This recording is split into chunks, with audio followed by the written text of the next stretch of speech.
Wenn wir die Ereignisse nach dem Tod Jesu Christi genauer untersuchen, erkennen wir, dass die überlieferte Geschichte nicht die vollständige Wahrheit darstellt. Was, wenn die Zivilisationen, die wir heute kennen, nicht die ersten auf dieser Erde waren? Was, wenn die Wahrheit über die Zerstörung und den Wiederaufbau der Erde uns absichtlich vorenthalten wurde?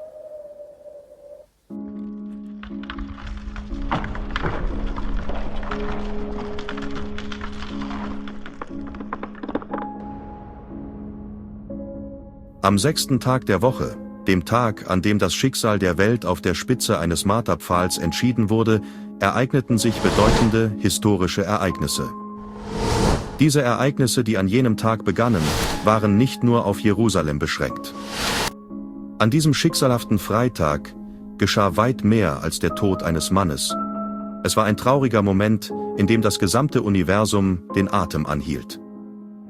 Die Evangelien berichten, dass von der 6. bis zur 9. Stunde eine tiefgreifende Dunkelheit über das Land kam. Diese Dunkelheit war jedoch keine gewöhnliche Sonnenfinsternis, wie viele es damals zu erklären versuchten. In alten ägyptischen Schriften finden sich Hinweise auf eine ähnliche Dunkelheit.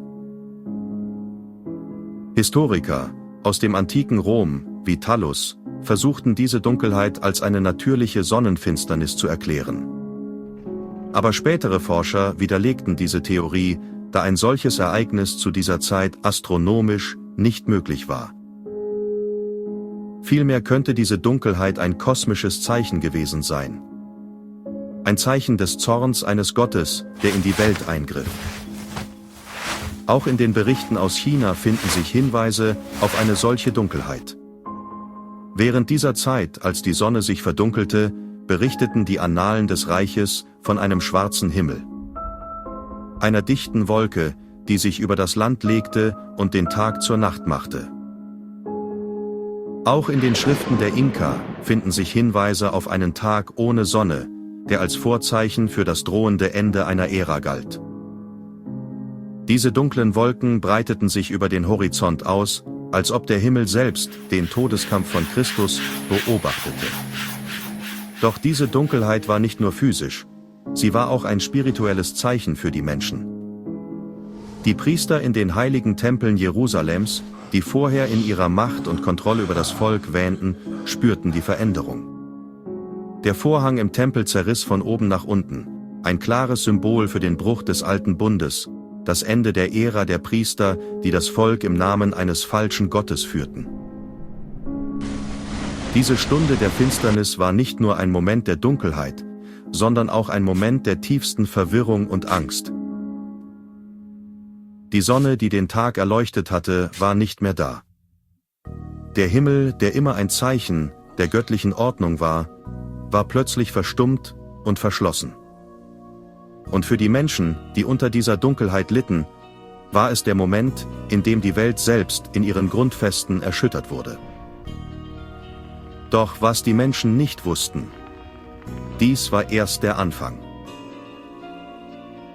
Es war der Auftakt zu einer kosmischen Katastrophe, die die Welt für immer verändern sollte. Als Jesus seinen letzten Atemzug tat und rief, „Es ist vollbracht", ereignete sich ein bedeutendes Naturereignis, das die Menschheit tief erschütterte. Die Evangelien berichten von einem gewaltigen Erdbeben, das die Erde erschütterte und die Felsen zerriss. Dieses Beben war nicht nur lokal begrenzt. Es handelte sich um ein globales Erdbeben, das die gesamte Erde und die Schöpfung in ihren Grundfesten erschütterte.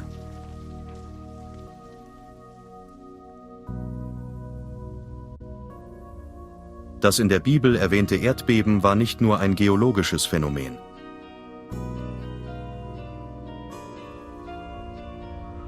Es war ein Ausdruck des göttlichen Zorns, ein physisches Zeichen für den Tod des Messias.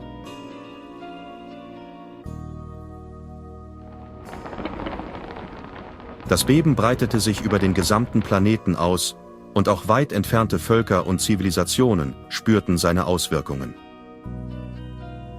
In Indien berichten die vedischen Schriften von einem Erdbeben, das die Pfeiler der Welt erschütterte. Griechenland berichten Historiker von einem Erdbeben, das Tempel und Kultstätten der Götter zerstörte.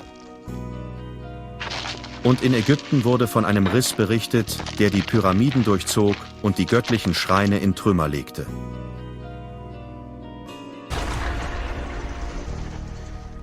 Die römischen Soldaten, die Zeugen dieses Ereignisses waren, berichteten von einem gewaltigen Grollen, das aus der Erde selbst kam. Nicht von oben, sondern aus den Tiefen des Planeten. Das Beben kam nicht nur in den gewohnten Wellen der Erdstöße, sondern es kam mit einer Macht, die die Menschheit in ihrer gesamten Geschichte nie zuvor gesehen hatte.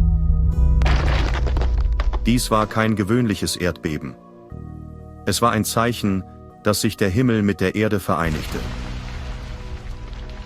Dass das Göttliche auf der Erde in einem aktiven, beispiellosen Eingreifen die Naturgesetze selbst herausforderte. Der Himmel war dunkel, die Erde bebte, und das alles begann mit dem Tod des Messias.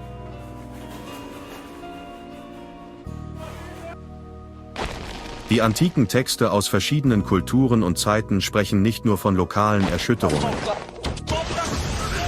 sondern von einem universellen Erdbeben, das die ganze Erde erschütterte und alles aufbrach. Die Auswirkungen waren nicht nur auf die Oberfläche der Erde begrenzt. Das Beben ging tief und öffnete die Gräber der Vergangenheit. Die Dunkelheit, die über das Land kam, und das gewaltige Erdbeben, das die Erde erschütterte, waren nur die ersten Anzeichen eines bevorstehenden Unheils. Als Jesus von Nazareth, der Sohn Gottes, starb, ereignete sich ein Ereignis von historischer Tragweite.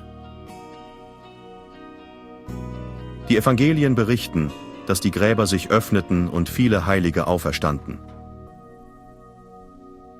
Doch was, wenn dies nicht im klassischen Sinne der Auferstehung verstanden werden muss?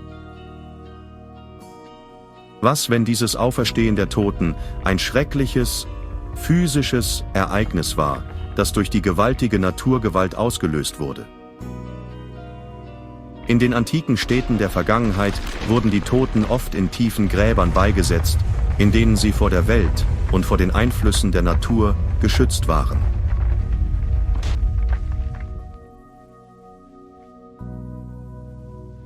Doch was, wenn das Beben, das die Erde aufbrach, nicht nur die Oberfläche erschütterte, sondern die Gräber und Katakomben der gesamten Welt öffnete? Was, wenn die Gewalt des Bebens so groß war, dass es die Leichname der Verstorbenen aus ihren ruhigen Gräbern herausdrückte und an die Oberfläche brachte? Die tiefsten und verborgensten Orte der Erde wurden durch das Beben zerrissen und mit einer solchen Kraft aufgebrochen, dass das, was sich darunter verbarg, ans Licht gezerrt wurde. Antike Überlieferungen berichten von ähnlichen Naturereignissen. In China gibt es Berichte über Erdbeben, bei denen ganze Friedhöfe nach oben gedrückt wurden, und in Europa, besonders im mittelalterlichen England, wurden Massengräber entdeckt, die durch seismische Aktivitäten freigelegt wurden. Nach den Erdbeben, die die Erde erschütterten und die Toten aus ihren Gräbern hervortreten ließen, begann eine bemerkenswerte geologische Veränderung. Es war nicht nur die Erde, die sich aufbrach, sondern der Boden selbst begann, sich zu verflüssigen. Die gesamte Oberfläche der Welt schien in einem unaufhaltsamen Schlammmassaker zu versinken. Heute wissen Wissenschaftler, dass Erdbeben den Boden in eine schleimige, verflüssigte Masse verwandeln können, die ganze Städte verschlingen kann. Die einst blühenden und aktiven Städte wurden durch diese Flut aus Lehm und Schlamm verschlungen. Viele dieser Städte, die heute als antike Ruinen bekannt sind, existierten möglicherweise schon lange vor dem Tod Jesu und wurden erst durch die Schlammflut verschlungen. Fotografien aus dem 17. und 18. Jahrhundert zeigen Städte, deren untere Stockwerke von einer massiven Schlammwelle überflutet wurden. Das Konzept einer Flut findet sich auch in anderen Kulturen, in denen eine große Zerstörung der Welt beschrieben wird. In der nordischen Mythologie gibt es die Geschichte von Ragnarök, der letzten Schlacht, die die Welt zerstört und dann wiedergeboren wird. So könnte es auch mit der Schlammflut gewesen sein. Eine zweite große Flut, die die Erde vernichtete, um Platz für einen Neubeginn zu schaffen. Wenn wir die Ereignisse nach dem Tod Jesu Christi genauer untersuchen, erkennen wir, dass die überlieferte Geschichte nicht die vollständige Wahrheit darstellt. Was, wenn die Zivilisationen, die wir heute kennen, nicht die ersten auf dieser Erde waren? Was, wenn die Wahrheit über die Zerstörung und den Wiederaufbau der Erde uns absichtlich vorenthalten wurde? Die Archäologie zeigt uns alte Ruinen und Städte, die tief in Schichten von Schlamm und Erde vergraben sind. Diese Ruinen, die oft als antike Relikte einer vergangenen Zivilisation dargestellt werden, könnten in Wirklichkeit die Überreste von Städten sein, die vor Jahrhunderten, vielleicht Jahrtausenden, in einer gewaltigen Katastrophe untergingen. Die Bauwerke, die heute als antik gelten, könnten die Überreste von Zivilisationen sein, die von der Schlammflut verschlungen wurden. Die heutige Menschheit, die wir kennen, könnte also erst viel später, nach der Zerstörung, entstanden sein. Historiker sprechen von einem Neubeginn der Zivilisation im 17. und 18. Jahrhundert. Aber was, wenn dieser Neubeginn nicht wirklich ein Neubeginn war? Was, wenn wir die Überreste einer viel älteren Kultur wiederentdeckten und sie als unsere eigene ausgaben? Die Wahrheit über die Zerstörung der Erde nach dem Tod Jesu wird uns nicht erzählt. Sie wurde über Jahrhunderte hinweg verborgen, doch die Hinweise sind da. Die Schlammflut könnte die wahre Ursache für das Verschwinden von Zivilisationen und den angeblichen Neubeginn der Menschheit sein. Was, wenn die Geschichte, die uns erzählt wurde, nur eine Ablenkung von den wahren Ereignissen ist? Wenn wir verstehen, was wirklich geschah, werden wir die wahre Tragödie erkennen. Und die Wahrheit, die die Menschheit nie begreifen durfte. Die Erzählung über die Schlammflut, die die Erde in den Tagen nach dem Tod Jesu verwüstete und eine neue Ära der Zivilisation einleitete, ist nicht nur durch antike Überlieferungen und archäologische Funde gestützt, sondern auch durch Hinweise in unserer modernen Welt. Die scheinbar unscheinbaren alten Fotografien aus dem 17. und 18. Jahrhundert bieten einen tiefen Einblick in eine verborgene Wahrheit, die die Geschichte neu definieren könnte.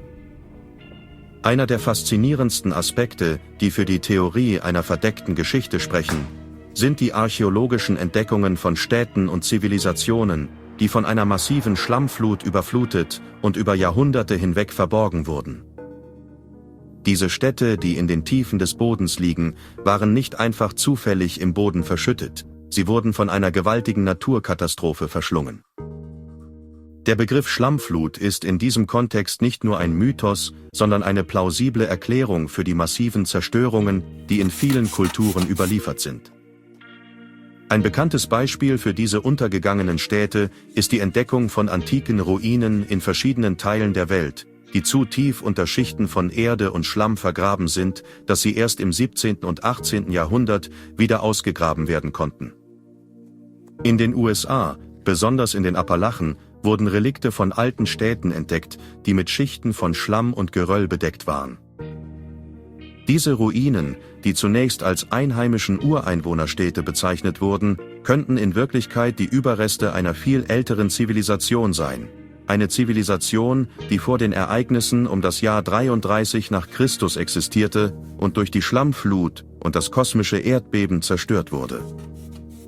Interessanterweise zeigen diese archäologischen Entdeckungen Hinweise auf weit fortgeschrittene Technologien und eine andere Bauweise, die nicht den einheimischen Kulturen der amerikanischen Ureinwohner entspricht. Der Neubeginn der heutigen Weltgeschichte, der erst nach der Zerstörung und durch das Wiederaufbauen der Erde begann, könnte also nicht der erste Schritt der Menschheit gewesen sein. Neben den archäologischen Funden gibt es noch ein weiteres faszinierendes Phänomen, das in Verbindung mit dieser Theorie steht. Ein seltsames Himmelsphänomen, das in Fotografien des 17. und 18. Jahrhunderts auffällig präsent ist. In diesen alten Bildern aus dieser Zeit sehen wir oft den Himmel in unnatürlichen, fast surrealen Farben, oft in intensiven Violett- und Orangetönen, die an das Bild eines verbrannten Himmels erinnern. Diese Farbveränderungen und das ungewöhnliche Aussehen des Himmels wurden in den letzten Jahren immer wieder als mysteriös beschrieben, und manche Historiker und Forscher gehen davon aus, dass sie mit den kosmischen Ereignissen rund um den Tod Jesu und der anschließenden Zerstörung der Erde durch das gewaltige Erdbeben und die Schlammflut zusammenhängen könnten. In dieser Theorie wird angenommen, dass die Erdbeben und die Naturkatastrophen, die nach dem Tod Jesu die Erde erschütterten, nicht nur die Oberfläche veränderten, sondern auch die Atmosphäre beeinflussten. Das Erdbeben und die gewaltigen Umwälzungen in der Erde könnten zu einer massiven Freisetzung von Asche und Staub in die Atmosphäre geführt haben. Dieser Staub könnte den Himmel so stark verdunkelt haben, dass er in den späteren Jahrhunderten die merkwürdigen Effekte hervorrief. Es gibt auch Berichte aus dieser Zeit, dass die Menschen den Himmel als brennend oder seltsam verfärbt beschrieben. In den alten Berichten finden sich immer wieder Beschreibungen von außergewöhnlichen Himmelserscheinungen, von grellen Blitzen und intensiven, zuckenden Farben, die den Himmel erleuchteten, als die Erde bebte. In Verbindung mit den alten Fotografien und Gemälden dieser Epoche könnte das Vanilla Sky ein Bild der atmosphärischen Veränderungen sein, die durch das kosmische Ereignis und die globalen Erschütterungen hervorgerufen wurden. In vielen alten Texten wird von einem Feuer des Himmels gesprochen, das in den Himmel aufstieg, was möglicherweise auf die gewaltige Menge an Feuer und Lava hinweist, die während des Erdbebens freigesetzt wurde. In den vergangenen Jahrzehnten haben zahlreiche Gelehrte die Theorie aufgestellt, dass viele der alten Fotografien, die wir heute bewundern, nicht bloß Zeitdokumente sind, sondern sorgfältig bearbeitete Artefakte, die bestimmte historische Wahrheiten verschleiern sollen. Besonders bemerkenswert ist die Erscheinung der sogenannten Vanilla Skies. Diese Fotografien zeigen einen sanft verfärbten Himmel, der in unzähligen alten Bildern zu finden ist. Auf den ersten Blick wirken diese Fotografien harmlos und ästhetisch. Doch eine eingehendere Analyse könnte darauf hindeuten, dass der Himmel absichtlich verändert wurde, um bestimmte Phänomene zu verbergen, darunter möglicherweise fliegende Objekte oder Zeugen von außerirdischen Technologien, die zu jener Zeit nicht gesehen werden sollten.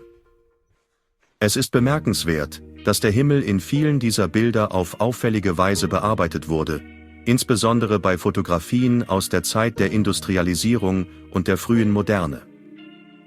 In einer Reihe von Experimenten zeigte sich, dass der Himmel in diesen Fotografien oft homogen und unscharf ist, mit einer vanilleartigen Farbe, die eher unnatürlich wirkt. Solche Bearbeitungen könnten genutzt worden sein, um bestimmte atmosphärische Phänomene zu verdecken.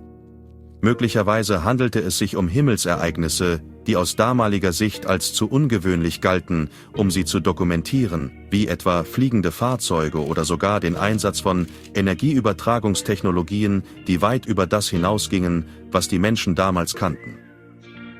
Ein faszinierender Aspekt dieser Theorie ist die Idee, dass diese Manipulationen nicht nur ästhetische oder künstlerische Entscheidungen waren, sondern bewusst eingesetzt wurden, um die Wahrnehmung der damaligen Welt zu verändern. Durch das Glätten und Verblassen des Himmels könnten Fotografen oder Historiker darauf hingewirkt haben, dass bestimmte Technologien, die im Zusammenhang mit fortschrittlicher Energieübertragung und sogar Teslas Arbeiten standen, aus dem kollektiven Gedächtnis gelöscht wurden.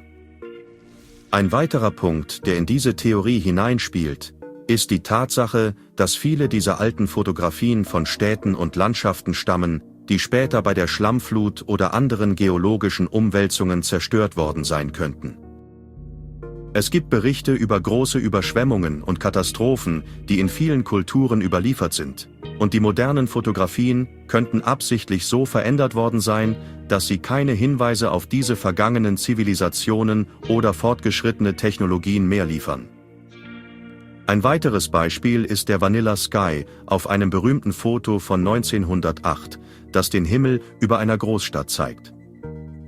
Forscher spekulieren, dass dieses Bild bearbeitet wurde, um fliegende Objekte oder außerirdische Erscheinungen zu verbergen, die damals durch die chemischen und atmosphärischen Veränderungen in der Luft sichtbar gewesen sein könnten. Solche manipulativen Taktiken wurden nicht nur aus ästhetischen Gründen angewendet, sondern auch, um die Wahrnehmung der Geschichte zu beeinflussen. Die Theorie der manipulierten Himmel in alten Fotografien wirft Fragen über unser Verständnis der Geschichte auf und fordert uns heraus, kritischer über historische Dokumente nachzudenken. Während wir weiterhin die Geheimnisse unserer Vergangenheit aufdecken, müssen wir offen für neue Interpretationen und Entdeckungen bleiben, die unser Verständnis der menschlichen Geschichte grundlegend verändern könnten. Die Theorie der Schlammflut ist eine, die immer mehr Aufmerksamkeit gewinnt.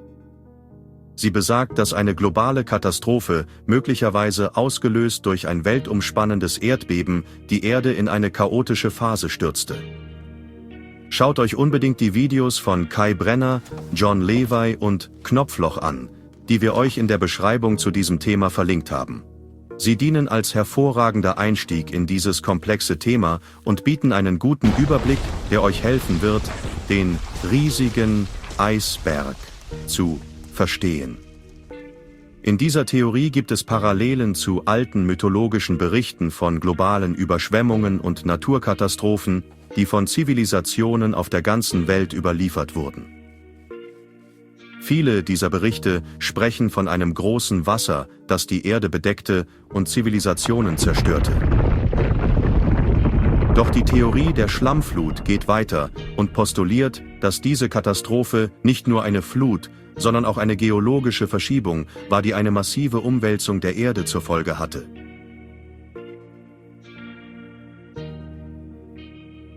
Ein weiteres faszinierendes Element dieser Theorie ist die Verbindung zu Nikola Tesla, dessen Arbeiten an drahtloser Energieübertragung und globaler Energieversorgung viele Fragen aufwerfen. Tesla entwickelte Technologien, die es ihm ermöglichten, Energie über große Distanzen zu übertragen, möglicherweise basierend auf Prinzipien, die weit über das hinausgingen, was zu seiner Zeit bekannt war. Einige Forscher spekulieren, dass Tesla nicht der Einzige war, der diese Technologien kannte, sondern dass sie bereits in alten Zivilisationen existierten, die durch die Schlammflut zerstört wurden. Die Technologie von Tesla könnte in dieser Zeit eine wichtige Rolle gespielt haben, aber nach der Katastrophe wurde alles Wissen über diese fortschrittlichen Techniken ausgelöscht, vielleicht absichtlich, um den Zugang zu dieser Macht zu kontrollieren. Dies könnte der wahre Grund gewesen sein, warum Tesla und seine Arbeiten nie die Anerkennung fanden, die sie verdienten, und warum so viele seiner Arbeiten und Erfindungen in den Schatten gestellt oder zurückgehalten wurden. Die Manipulation von Fotografien könnte nur ein Teil dieses umfassenderen Plans gewesen sein, die Erinnerung an eine viel fortschrittlichere Zivilisation zu tilgen. Viele Kulturen rund um den Globus besitzen Überlieferungen über große Fluten, die das Leben auf der Erde nahezu auslöschten. Diese Geschichten variieren je nach Kultur, aber sie beinhalten oft Hinweise auf riesige, unaufhaltsame Naturkatastrophen, die gewaltige Zerstörung über die Erde brachten. In der westlichen Welt ist der biblische Bericht von Noah und der Arche am bekanntesten. Doch auch andere Kulturen berichten von ähnlichen Ereignissen. In China gibt es Berichte von der großen Flut, die angeblich mehr als 4000 Jahre zurückreicht. Archäologische Funde und geologische Studien legen nahe, dass diese Flut möglicherweise reale geologische Ereignisse widerspiegelt. In anderen Kulturen, wie den Sumerern, den Azteken und den Maya, finden sich ebenfalls Überlieferungen von großen Katastrophen, die durch Fluten oder Erdbeben ausgelöst wurden. Diese Berichte könnten auf reale, katastrophale Ereignisse hinweisen, die in einer Zeit stattfanden, in der fortschrittliche Technologien bereits existierten, aber nach der Schlammflut ausgelöscht oder bewusst unterdrückt wurden. Zusammengefasst lässt sich sagen, dass die Manipulation von Fotografien, insbesondere der Himmel- und atmosphärischer Phänomene, ein bedeutendes Element der Theorie über die Zerstörung der Erde durch die Schlammflut darstellt. Diese Manipulation könnte nicht nur dazu gedient haben, außergewöhnliche Himmelsphänomene zu verschleiern, sondern auch das Wissen um alte Technologien wie die von Nikola Tesla zu löschen. Die Hinweise auf die Vanilla Skies in alten, scheinbar manipulierten Fotografien könnten somit ein geheimer Code sein. der uns zu den wahren Ereignissen der Vergangenheit führt. Ereignissen, die so tief in der Geschichte verwurzelt sind, dass sie von den Herrschenden, vielleicht aus der kollektiven Erinnerung der Menschheit verbannt wurden. Die Idee einer großen Zerstörung durch Fluten und Feuer ist nicht nur in der jüdisch-christlichen Tradition verbreitet, sondern auch in vielen anderen alten Kulturen weltweit zu finden. In der griechischen Mythologie gibt es das Bild des Feuerregens, der von den Göttern geschickt wird, um die Erde zu reinigen. Auch in der nordischen Mythologie, speziell im Ragnarök, dem Ende der Welt, ist ein Feuersturm ein zentrales Element.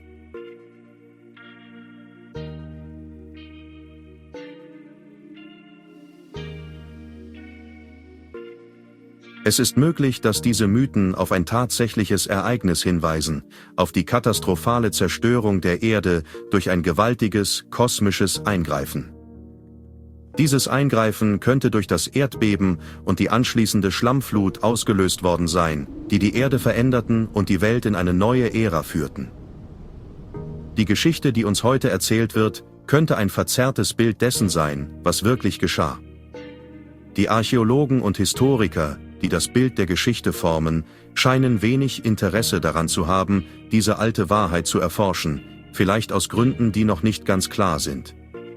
Aber immer mehr Indizien und Entdeckungen sprechen dafür, dass die Geschichte der Menschheit und der Erde weit älter und viel dramatischer ist, als wir uns heute vorstellen.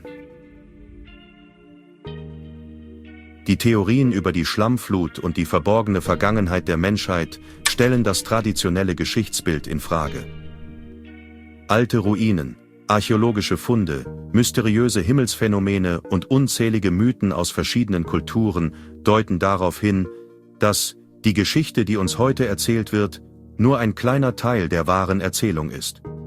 Vielleicht sind wir erst kürzlich wieder auf den Ruinen einer Zivilisation aufgewacht, die durch gewaltige kosmische Ereignisse ausgelöscht wurde, und die wahre Geschichte des Menschseins und der Erde wartet darauf, wiederentdeckt zu werden.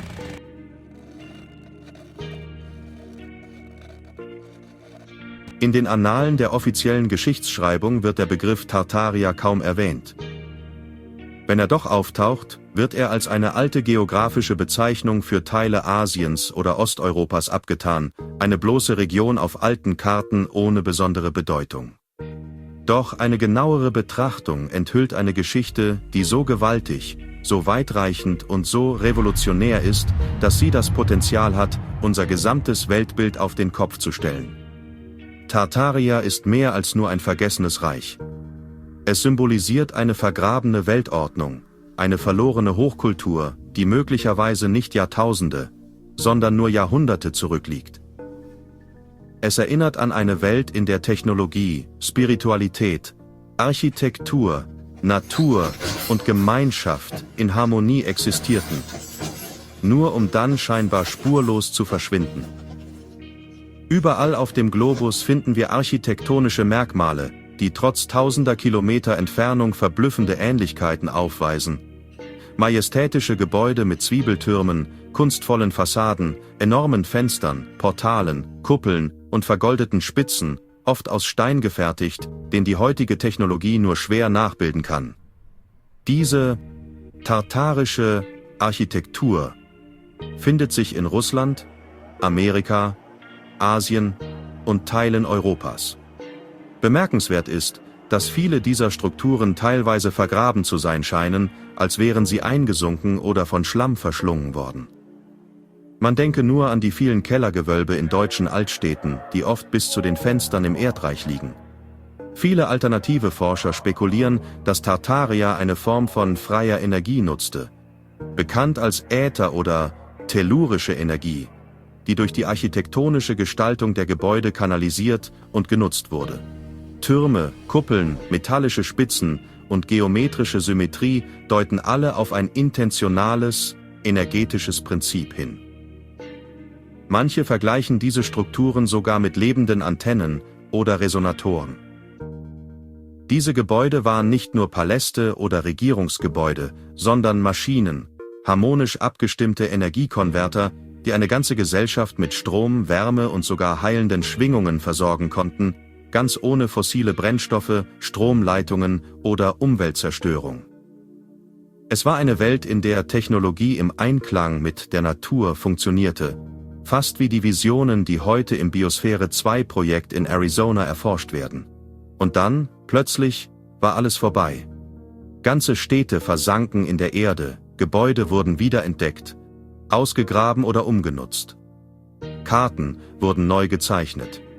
Schulbücher wurden umgeschrieben.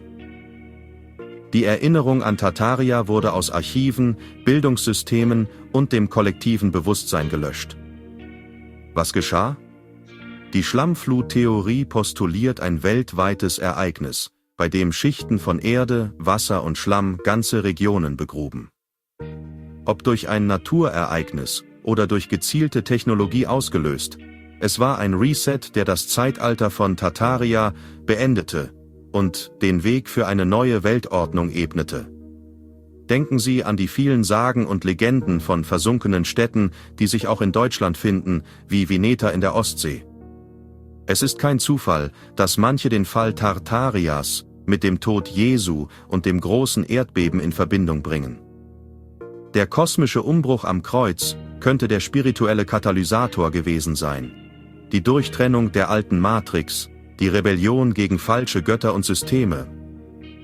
Vielleicht war Tartaria der letzte Versuch einer gottgefälligen Welt, bevor der Schatten erneut über die Erde fiel. Die Wiederentdeckung Tartarias ist mehr als nur archäologisches Interesse. Es ist ein spirituelles Erwachen. Eine Erinnerung daran, dass wir nicht auf dem Gipfel der Zivilisation stehen, sondern auf den Ruinen von etwas viel Größerem, das wir erst allmählich zu verstehen beginnen.